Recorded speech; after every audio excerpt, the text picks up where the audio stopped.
한 해를 마무리하는 12월, 라디오 서울과 함께 마음까지 따뜻한 겨울 보내세요. 강혜신의 오늘의 미국.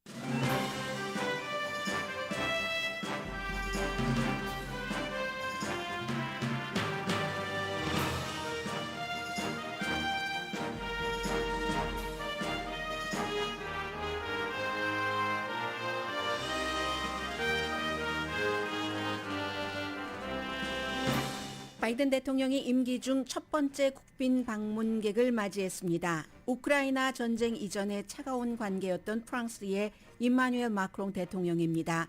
두 나라 대통령은 오랜 동맹을 강조하면서 블라디미르 푸틴의 우크라이나 침공을 강하게 비난했습니다. 철도 파업을 막기 위한 법안이 하원에서 통과돼 상원으로 보내졌습니다. 한인 연방 하원 의원 4명 가운데 3명은 찬성했고 1명은 반대했습니다. 상원에서의 통과 가능성은 아직 장애가 남아 있습니다.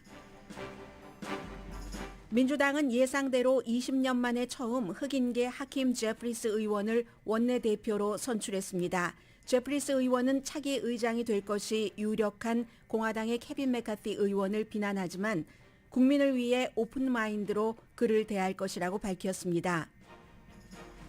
인플레이션에 대한 척도가 되는 가솔린 값은 우크라이나 전쟁 이전보다 싸졌고 크리스마스까지 갤런당 평균 3달러까지 내려갈 수 있다는 예측도 나왔습니다. 물론 로스앤젤레스는 전국 평균보다 높지만 어제 제가 거의 바닥인 탱크에 가솔린을 꽉 채우고 낸 돈도 50달러대였습니다. 제롬 파웰 연준 의장이 이달 이자율 인상이 0.75%가 아닌 0.5%가 될 것으로 암시한 뒤 주식시장은 랠리입니다. 어제 상당한 랠리였고 오늘은 조금 내려가고 있습니다. 로스앤젤레스를 포함한 25개 도시에 에어비앤비 아파트먼트가 생깁니다. 에어비앤비가 랜드로드와 파트너십을 맺어서 테넌트가 자신의 아파트를 단기 렌트할 수 있도록 허용할 것이라고 밝혔습니다. 비영리 단체와 보스턴 대학 교수가 설계해서 33군데 회사가 일주일 4일 근무제를 테스트했습니다. 모든 회사가 40시간째로 돌아갈 계획이 없습니다. 여러분 안녕하십니까? 오늘의 미국 강예신입니다. 여러분과 제가 이제 오늘의 미국에서 늘 미국 뉴스를 전하고 받고 함께 이제 소통을 하고 있는데 미국 대통령 임기가 4년이죠. 그 4년 가운데 첫 번째 백악관에 국빈으로 손님을 맞는 것은 단 한 번뿐입니다. 4년마다 한 번 있는 일입니다. 그때마다 이제 미국의 현재 대통령이 어느 나라 대통령을 처음으로 국빈 초대하느냐 이것은 관심일 수밖에 없고 그만큼 뭐 집안과 똑같습니다. 편안한 사람을 원합니다. 현직 대통령도 물론 이제 미국의 그 대통령들이 여러 나라 대통령이 한국을 포함을 해서 왔고 바이든 대통령을 만나고 했지만 그렇지만 국빈 방문은 조금 다른 겁니다. 편안하기도 하고 그리고 정말 중요한 동맹이어야지 되고 또 하나는 지금 같이 해야 할 일이 있는 그런 대통령입니다. 이번에 바이든 대통령은 프랑스의 임마누엘 마크롱을 선택을 했습니다. 미국과 프랑스가 이제 가장 그 강한 그런 그 동맹이 오래된 강하다기보다 더 강하다고 하면은 영국을 생각할 수 있는데 가장 오래된 미국의 그야말로 독립전쟁 할 때도 도움을 줬었고 하는 프랑스인데 임마누엘 마크롱 대통령과 이 바이든 대통령과는 사이가 얼마 전에 호주가 이제 원래 프랑스와 계약을 했다가 영국, 미국과 함께 어떠한 군사 계약을 하는 바람에 그것도 이제 핵무기까지 장착할 수 있는 뭐 잠수함을 미국, 영국과 계약을 맺자 프랑스 대통령이 너무너무 화가 나서 그것도 미국이, 영국이 프랑스에 말도 해주지 않았고 호주도 계약을 깨고 그랬다 해서 동맹국끼리는 있을 수 없는 일. 프랑스 대통령이 하도 화가 나서 워싱턴에 있는 대사를 소환했을 그 정도입니다. 그런데 프랑스와 미국 하면은 정말 그 바다를 사이에 두고 강대국 대 강대국이기 때문에 중요한 일이 발생하면 강대국 대 강대국은 그 일을 우선으로 합니다. 그게 바로 2월 24일 블라디미르 푸틴 대통령의 러시아 대통령의 우크라이나 침공이었습니다. 다른 조금 걸끄러운 관계는 뒤로 하고 우리 함께 이 일을 처리하자 하고 다시 뭉쳤습니다. 그리고 편안하죠. 전화통화도 워낙에 많이 했고 가장 최근에는 인도네시아 발리에서 뭐 G20 정상회담할 때도 만났고 그리고 이제 뉴욕에서도 UN 총회가 있었을 때도 한 45분 정도 이 바이든 대통령이 그때 무슨 연휴에서든지 첫날의 일정을 다 취소했는데도 프랑스 대통령과는 45분을 만났습니다. 그만큼 편안한 사람입니다. 그리고 또 하나는 밸류업을 해야지 그 사람을 미국 대통령이 본인이 대통령이 되고 나서 처음으로 국빈으로 초대를 합니다.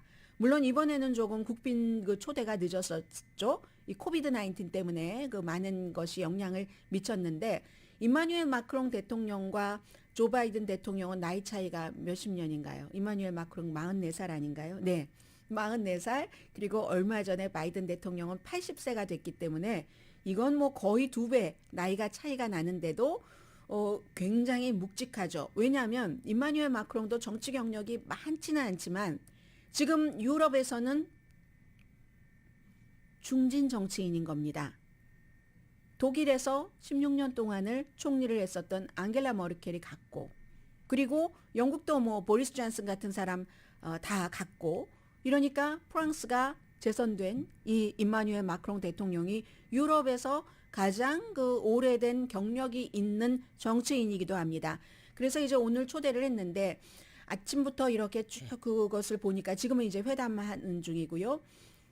융숭한 대접을 하더군요. 그 레드 카펫을 쫙 깔아놓고 이제 그 임마누엘 마크롱 그 대통령 부부가 백악관에 도착하기 전에 바이든 대통령과 지일 바이든 여사가 먼저 나와서 딱 그 문 앞에서 대기하고 있습니다. 대기하고 있다가 서로 만나서 뭐 키스 있죠? 키스하고 허그하고 서로 뭐 남녀 다 똑같이요.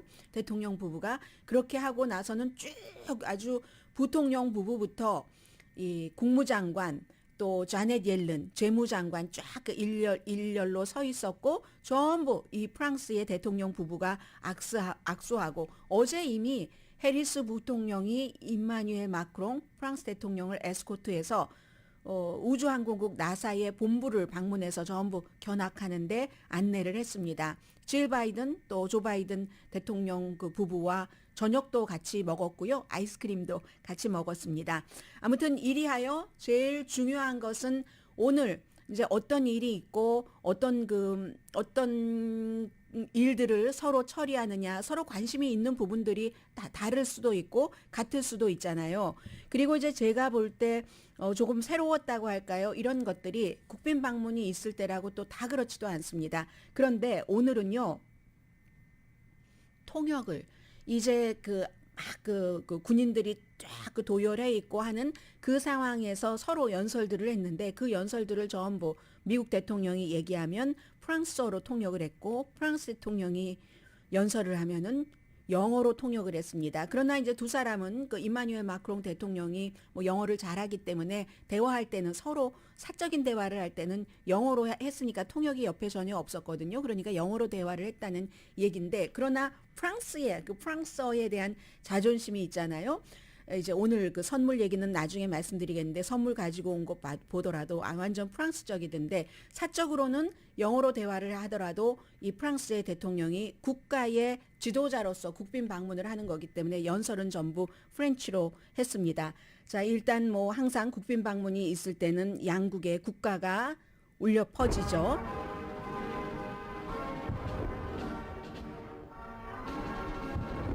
제가 놀랐어요. 이거 녹음이 너무 크게 된 건가? 축포 같은 것을 쏘는 그런 장면이었고요. 그리고 나서 그 바이든 대통령이 먼저 늘 하는 뭐 환영한다 이런 쉬운 말까지 전부 통역을 시켰습니다. Temperature may be a little chilly on this December night day, but our hearts are warm and to welcome such close friends to the White House.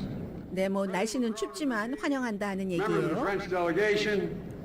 대통령 부부뿐만이 아니라 이제 여러 그 프랑스의 대표들도 전부 환영합니다. 첫 번째 국빈 방면을.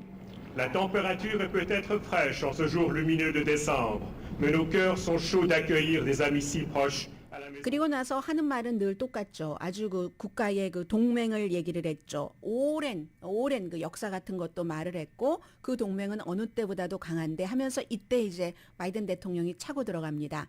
푸틴의 그 정복, 이상한 야심, 야망, 그 정복으로 우크라이나에 대한 잔혹함으로 유럽의 평화를 깼다. 블라디미르 푸틴이 깼다라는 표현도요. 완전히 산산조각 냈다. 이 정도로 얘기를 했습니다.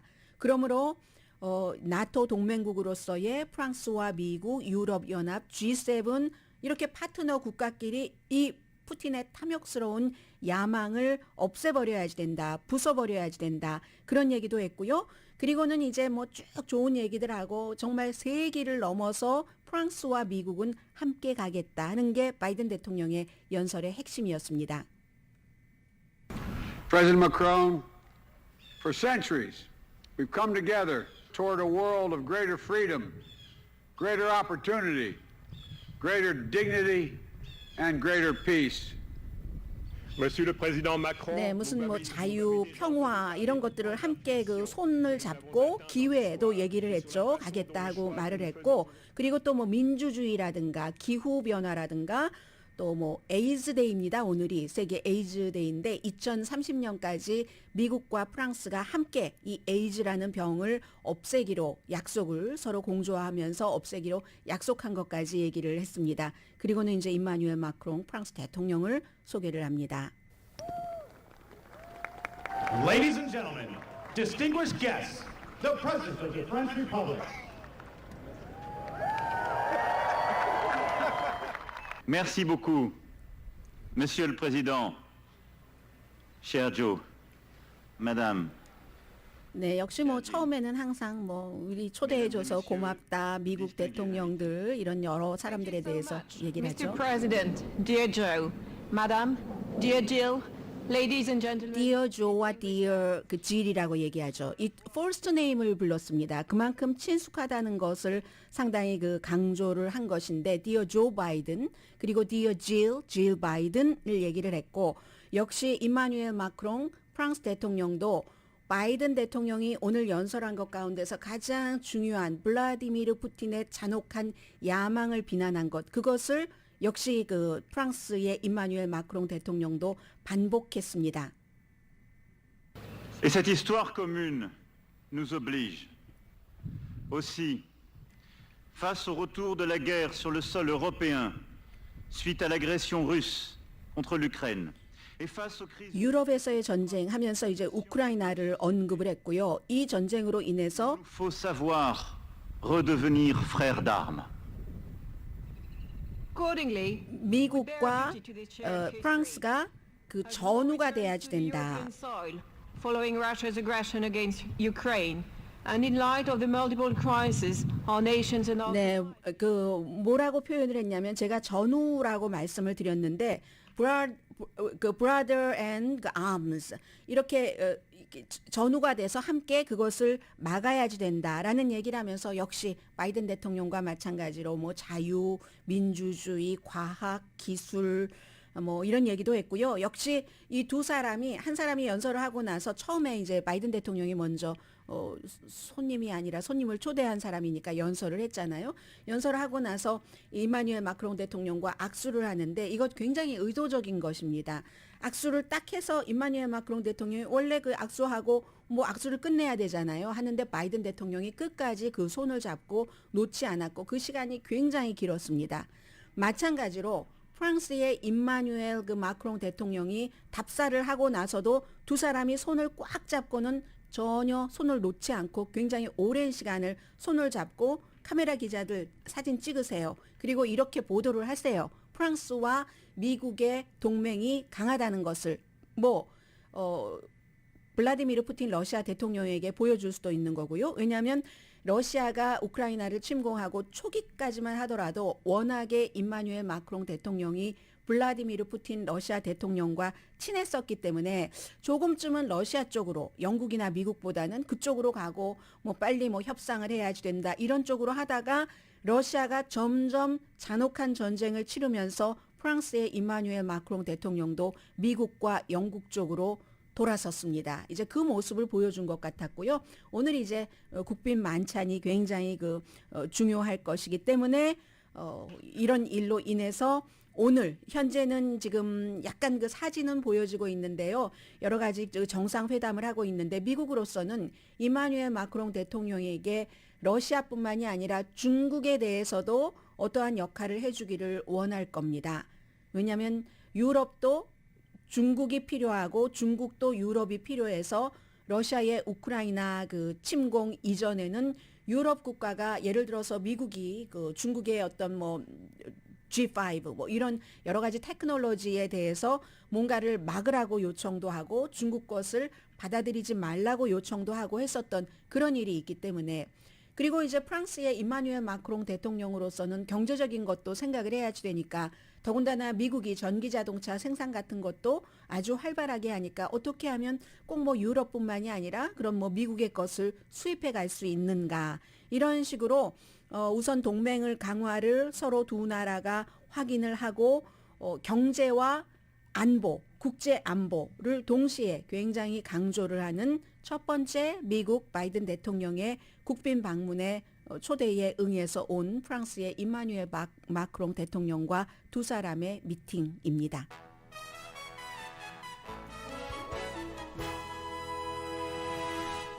오늘의 미국은 유한양행 뉴오리진 건강식품과 유정란 배반엽 줄기세포 화장품 전문회사 셀리온, 이민법 가정법 전문 제인정 종합법률사무소, 프리미엄 고기 쌈밥 전문 레스토랑 쌈, 재래식으로 직접 만든 검정콩 생순두부 수라원 순두부, 한국 홈쇼핑 공동후원입니다. 제가 이제 이런 국빈 방문 같은 것이 있을 때 선물이다 무엇을 먹었냐를 저는 개인적인 뉴스 취향으로는 특별한 경우를 제외하고는 잘 보도해드리지 않습니다. 그런데 이번에는요 진짜 퍼스널한 거예요. 제가 퍼스널한 것을 말씀을 드리자면은 우선 오늘 첫 번째 국빈 방문에서 백악관에서의 행사의 여러 가지 특징을 보면 하나를 보면은 조 바이든 대통령과 질 바이든 여사가 실내 안에서 백악관 안에서 손님을 맞으려고 이제 기다리려고 나올 때 보니까 나올 때는 선글라스를 끼지 않았거든요. 그런데 딱 보니까 햇빛이 비치니까 이 조 바이든 대통령이 선글라스를 꼈습니다. 그리고 손님이 도착하니까 이제 선글라스를 다시 벗는 그런 모습들도 있었고요. 왜 이 말씀을 드리냐면은 선물이 프랑스의 대통령이 가지고 온 선물이 왜 햇볕이 그래서 이방인 알베르 까미의 이방인 총을 쐈어 하잖아요. 그런 이제 선물 가운데 알베르 까미의 이방인은 아니었고요. 흑사병 그리고 몇몇 에세이 같은 것을 선물로 가지고 왔고 또 하나 있었습니다. 알베르 까미는 아니고 구스타프 플로베르의 마담 보바리 부인 이 책도 그러니까 프랑스의 자랑할 만한 것을 가지고 온 거죠. 그리고 또 하나가 있었는데 남과 여 영화 왜 이 영화를 영화의 사운드 트랙을 따다다 따다다다다 따다다다다 그것을 이제 바이닐 판 우리 말하는 비닐 판과 CD로 가지고 왔는데 언옴의 펌 이걸 가지고 왔는데 다 이거 연구를 하잖아요. 조 바이든 대통령과 질 바이든 여사가 처음으로 데이트를 했을 때 봤던 그런 영화랍니다. 흑백 영화였는데요. 네. 그리고는 이제 질 바이든 여사는 프랑스의 이마누엘 마크롱의 대통령의 부인에게 프렌치 아메리칸 디자이너가 만든 에메랄드 목걸이를 선물했다고 하거든요. 이 브리지트 마크롱. 이름이 브리지트 바르도 여배우와 똑같네요. 그래서 이제 이런 일들이 있었다. 오늘 이제 다른 때는 여러 가지 있고 누구는 코러를 주고 뭘 주고 하지만 한국 분들도 다 아시는 알베르 까미, 마담 보바리, 남과 여 이런 것을 줬다고 해서 말씀을 드려봤습니다. 잠시 뒤에 미국의 중요한 일들이 어제도 많았고 오늘도 많고 그리고 그 중요한 딱딱한 뉴스 속에도 역시 스토리가 들어 있습니다. 잠시 뒤에 뵙겠습니다.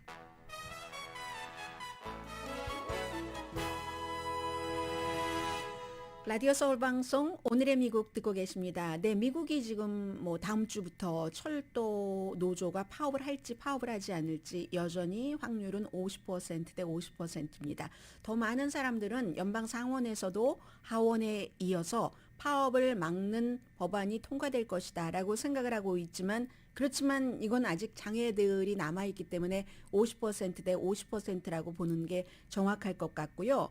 하원에서 이제 한인 연방 하원 의원이 4명이나 있기 때문에 숫자를 조금 말씀드리자면 어제 290대 137로 파업해서는 안 된다 하는 안이 통과가 됐습니다. 어제 통과된 게 2개인데요. 또 하나는 이 지금 파업을 하는 원래의 이유가 식데이를 안 주는 그 식데이가 빠져 있었기 때문에 원래 잠정적인 9월 달에 그 협상안에서 그래서였는데 여전히 제가 지금 앞서 말씀드린 한인 의원들도 포함되어 있는 이 안은 식데이 같은 것 안 들어가 있습니다.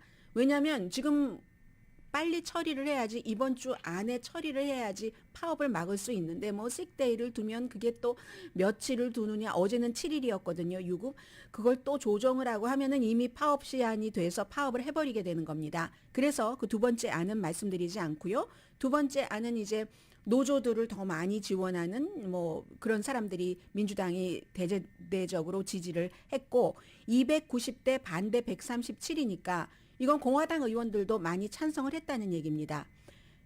79명의 공화당 의원들도 파업하면 안 돼 하는 법안에 찬성을 했고 그러나 이제 공화당 의원 가운데서는 129명이 이 법안에 반대를 했고 민주당도 이거 안 돼. 식데이까지 넣어야지 돼 하는 사람이 8명이나 있었습니다. 그러나 결론적으로는 공화당 의원도 79명이나 파업해서는 안 돼 하는 것에 기본적으로 찬성을 했다는 얘기입니다.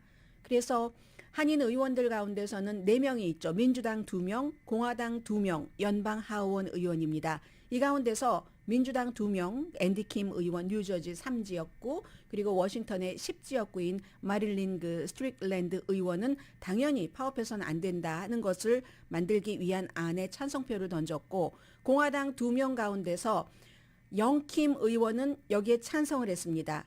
그러니까 대부분의 민주당과 다른 78명의 공화당 의원과 같이 투표를 한 것이고 미셸 스틸 의원은 이 안에 반대를 했습니다. 그래서 한인 의원들 가운데서는 당을 불문하고 4명 가운데서 3명이 파업을 막기 위한 이 법안에 찬성표를 던졌다라고 말씀을 드리겠습니다. 일단은 소매업계라든가 물건을 받아야지 되는 그리고 여러 가지 공급망에 걸쳐 있는 사람들은 안도를 했고요. 보통은 백악관이나 의회가 이렇게 그 노사 분쟁에 개입하지 않습니다. 지금 한국하고 미국하고 묘하게 똑같은 시기에 노사 분쟁이 있는데 미국이 개입하진 않지만 항공사하고 철도는 개입을 합니다. 예전에 항공사도 한번 뭐 개입을 했었고 개입하다가 실패한 적도 있었고 철도는 이제 항공사는 그 이후에 개입을 하게 되는 거고 왜냐하면 항공 물류도 많으니까요. 그리고 철도는 어제 말씀드린 것처럼 1929년도에 이런 그 노사법이라는 것에 의해서 너무나 완전히 그 필수 척추와 마찬가지이기 때문에 전체 화물의 40%를 철로가 담당하고 있기 때문에 이게 문제가 생길 때는 의회가 개입할 수 있는 파워를 주는 법안이 통과가 됐고 그 법안에 대해서 그때부터 지금까지 18번만 써왔는데 그만큼 개입을 안 한다는 얘기예요. 웬만하면 노조와 회사가 알아서 해결을 해라. 지금 해결이 되지 않으니까 이렇게 되는 것이고 해서 이제 철도와 항공만 연방 그 노동법에 따라서 개입을 의회가 할 수 있도록 허용을 하게 됐습니다. 예전에 그 유명했었던 것 하나 기억나는 것은 빌 클린턴 전 대통령이 그때 뭐 한 95년이었습니다. 그 메이저리그 야구 선수하고 구단주하고 막 서로 싸우고 할 때 개입을 했었거든요. 그런데 그때는 실패를 했습니다. 이번에는 중요한 게 바이든 대통령이나 민주당은 친노조잖아요. 민주당의 연방 하원이나 민주당의 연방 상원이나 다 친노조입니다. 친노조인데도 이 보통 이제 공화당이 업주 측의 입장이고 민주당이 직원의 입장인데 여기서 이 직원의 입장을 사실은 바이든 대통령이나 민주당의 지도부가 거기서 이건 안 된다라고 간 겁니다. 그러면 그게 꼭 업주 쪽을 생각을 해서 그런가? 그건 아니죠. 노조가 너무 중요하고 친노조이지만 바이든 대통령이 여러 가지 노조나 일하는 직원들이 좋게 하기 위한 법안을 마련하기 위해서 아니면 행정명령을 통해서 하기 위해서 여러 가지 일을 했습니다. 그러나 이 케이스는 노조냐 국가 경제냐 사이에서 국가 경제를 선택했다고 보시는 게 옳을 것 같고요. 그 국가 경제라는 것은 국민이라는 거잖아요. 수많은 국민이 이렇게 파업을 하면 일자리를 잃을 수도 있고 물건을 더 비싸게 주고 사야지 되고 비싸게 주고도 살 수 없을 수도 있고 해서 이제 국가 경제를 선택을 한 겁니다. 노조의 더 위로. 그리고 상원에서는 불확실합니다. 상원과 하원, 공화당, 민주당 지도부가 모두 파업을 막는다는 데는 동의를 했지만 지금 민주당에서 버니 샌더스 또 엘리자베스 워렌 이런 사람들이 너무나 이제 그 직원들 노조 중심이기 때문에 그렇고 그리고 이분들이 얘기하는 것도 일리가 있습니다. 뭐라고 얘기를 하냐면 2022년 올해입니다. 1분기에서 3분기 동안에 철도 산업이 기록적으로 212억 달러의 수익을 올렸는데 그런데 근로자에게 유급병가를 7일을 기준으로 해서 다시 보장을 한다. 드는 비용은 3억 2,100만 달러밖에 안 된답니다. 전체 수익의 2%밖에 안 된다는 거거든요. 그러니까 이거 해줘라 하는 것이고 또 회사는 회사 측대로 뭐 우리 이런 운영비 저런 운영비 뭐 이렇게 얘기를 하고 있는 거고 거기에 이제 가장 중요한 것 가운데 하나는 팬데믹 이후에 일하는 직원들이 돈보다도 이번에도 돈 올리는 거에 대해서 뭐라고 하지 않고 그 식데이잖아요. 식데이 이렇게 삶의 질에 훨씬 신경을 많이 쓴다 하는 거고 그리고 이제 민주당에서도 버니 샌더스는 민주당은 아니지만 무소속이지만 버니 샌더스와 엘리자베스 워렌 같은 이런 의원들이 있고 반대로 공화당에서도 노스다코타와 와이오밍 굉장히 이 화물 이런 것과 연관이 많이 있는 곳이 지역구인 공화당의 연방 상원 의원은 다른 동료 공화당 연방 상원 의원들에게 이 안 통과시켜야지 된다. 지금 이렇게 일하고 있습니다. 그리고 이제 어제 있었던 일 가운데 하나가 뭐 다 예상을 했었던 일이 그냥 서류상으로 정리된 겁니다. 하킴 제프리라는 민주당의 뉴욕이 지역구인 브루클린 태생입니다. 이 의원이 2012년부터 연방 하원 의원이었는데 이것도 오늘 바이든 대통령과 임마누엘 마크롱 80세와 44세와 마찬가지로 물러나는 낸시 펠로시 82세와 이 그 하킴 제프리 의원이 52세 30년 차이네요. 어제 이제 그 투표를 하잖아요. 투표를 해서 낸시 펠로시 하원 의장의 뒤를 이어서 이제는 소수당이기 때문에 하원 의장은 아니고 민주당의 하원 원내대표가 됐는데 지난 20년 사이에 처음으로 흑인계가 이렇게 그 원내대표로 선출됐습니다. 그전에는 변호사였었던 분이고요. 뭐 예상했었던 대로지만 지금은 전환의 순간이다 이런 얘기를 했고 소수당의 원내대표가 되는 건데 공통분모를 찾겠다. 다수당인 공화당과 그리고 이 그 민주당의 차기 하원 원내대표 하킴 제프리가 의원이 공화당의 차기 그러니까 하원 의장이 되는 거죠. 다수당인 그런 뭐 지금 문제는 있다지만 뭐 거의 많은 사람들은 케빈 메카티 캘리포니아 중가주가 지역구인 이 의원이 다수당으로서 하원 의장이 될 것으로 예상을 하잖아요.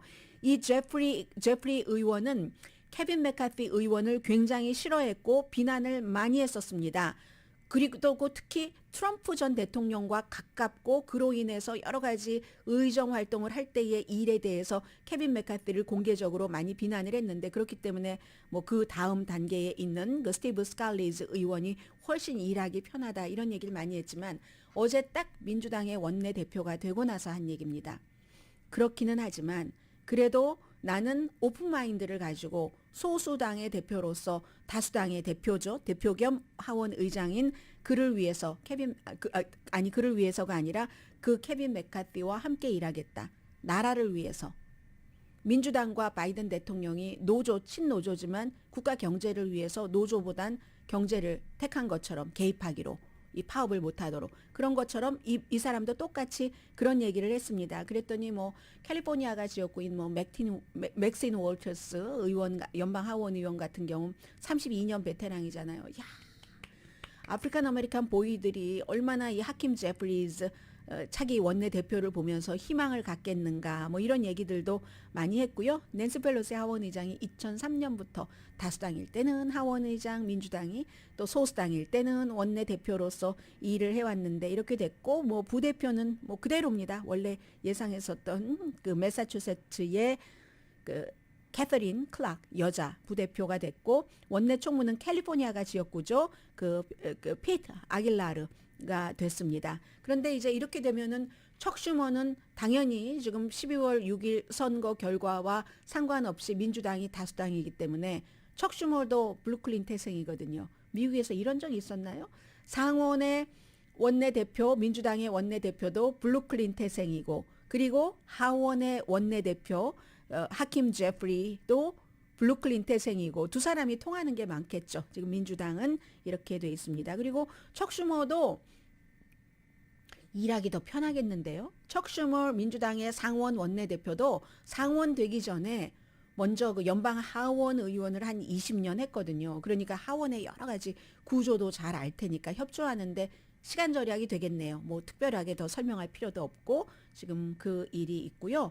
그리고 연방 대법원 판결에 따라서 이 얘기는 잠시 뒤에 전해드리겠습니다. 먼저 경제 뉴스 좀 보도를 해드리고 난 뒤에 전합니다.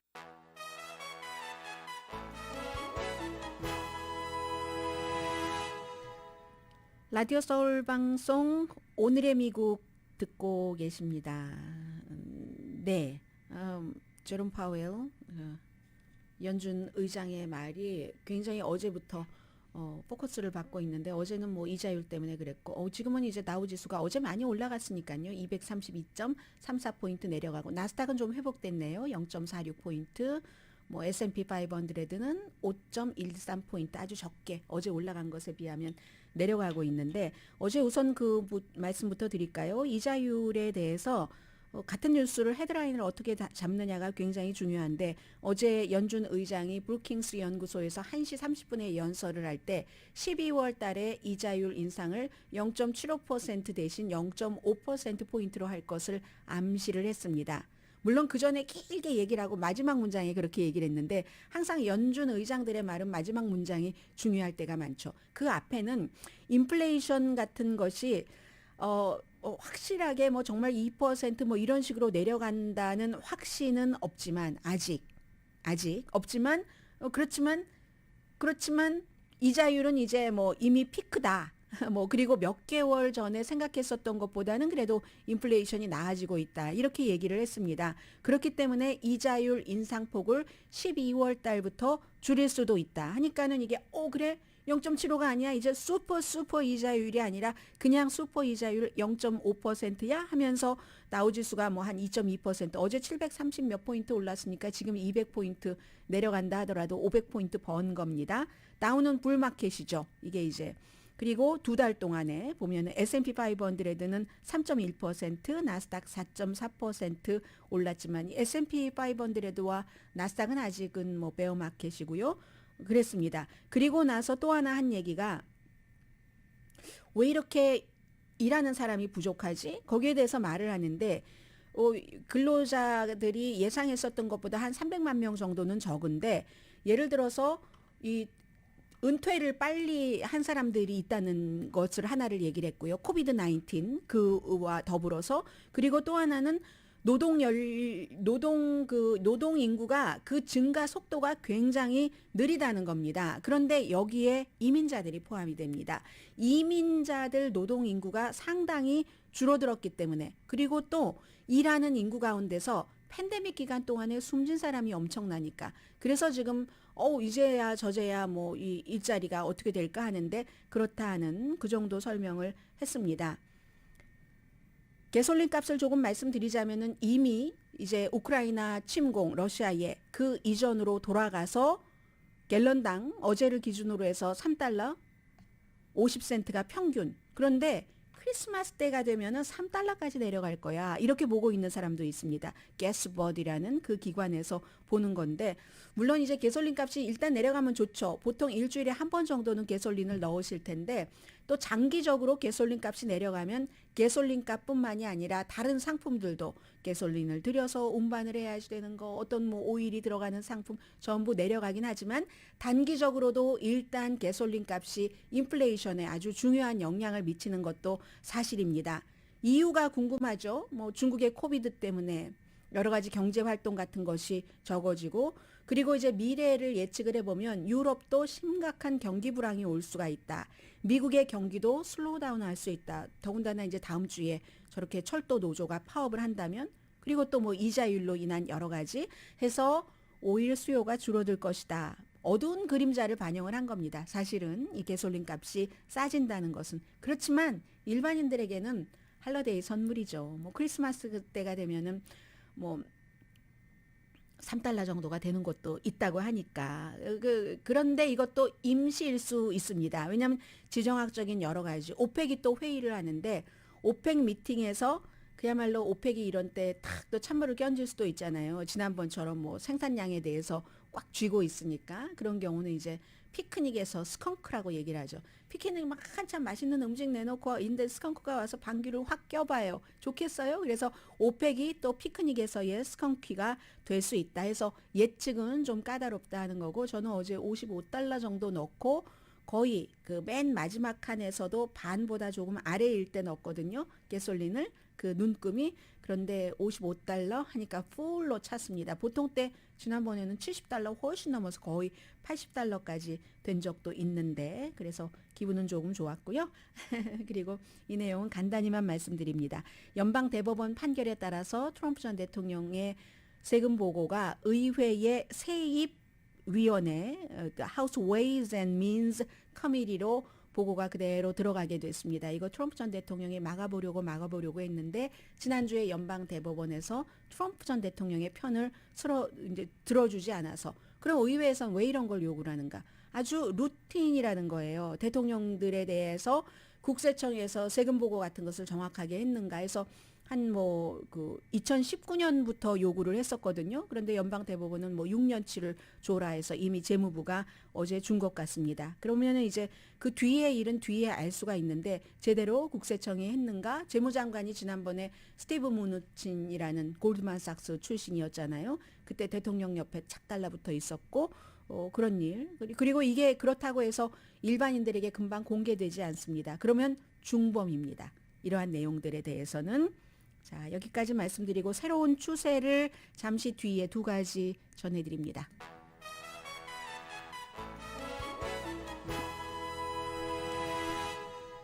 라디오 서울 방송 오늘의 미국 듣고 계십니다. 여러분들께서도 참고하실 만한 뉴스입니다. 실용 뉴스네요. 에어비앤비가 이제 아파트먼트에서도 테넌트에게도 이렇게 에어비앤비 그 아파트를 잠시 다른 사람에게 살 수 있도록 해주고 돈 버는 거죠. 그렇게 되는 경우 테넌트하고도 합의를 해야지 되지만 아파트먼트의 주인 랜드로드하고도 합의를 해야지 되는 거잖아요. 그 같은 내용에 대해서 발표를 했는데 어제는 뭐 로스앤젤레스 타임즈가 보도하더니 오늘은 뭐 이미 굉장히 더 심층 보도까지 나옵니다. 랜드로드와도 파트너십을 맺어서 한다는 얘기거든요. 25개 도시인데 로스앤젤레스 속하고요. 애틀란타, 샌디에고 한국 분들 다 많이 살고 계시는 곳이네요. 달라스, 샌프란시스코, 마이애미 등 큰 아파트겠죠. 우선은 115개의 큰 아파트부터 시작을 해서 이제 추가를 할 텐데 렌트비 오르죠. 식품값 오르죠. 이 렌트 들어 사는 사람은 뭔가 추가로 돈이 필요하다. 이게 이제 CNBC가 제일 포커스를 둬서 보도를 한 거고 그러니까 테넌트가 수입을 늘려야지 되는데 어디서 늘려요? 투잡도 뛰는데도 안 되는데 그런 경우에 이제 파타임으로 집을 빌려주는 것. 그래서 집을 자신의 그 사는 집 렌트 하는 것을 지키기 위해서 빌려준다. 이런 표현을 CNBC는 했습니다. 월스트리트저널은 그러면 집주인은 그 렌트 테넌트는 돈을 당연히 벌 거고요. 그럼 랜드로드는 어떻게 해야지 되는가? 랜드로드하고도 에어비앤비 측에서 협상을 해서 대체적으로 에어비앤비가 버는 돈의 20%를 랜드로드에게 준답니다. 그러면 랜드로드도 돈 벌고 그리고 그 아파트먼트 테넌트도 돈 벌고 보통 이제 지금 웹사이트에 들어가 보니까요. 렌터들이 한 달에 이렇게 많이 줄 수 있나요?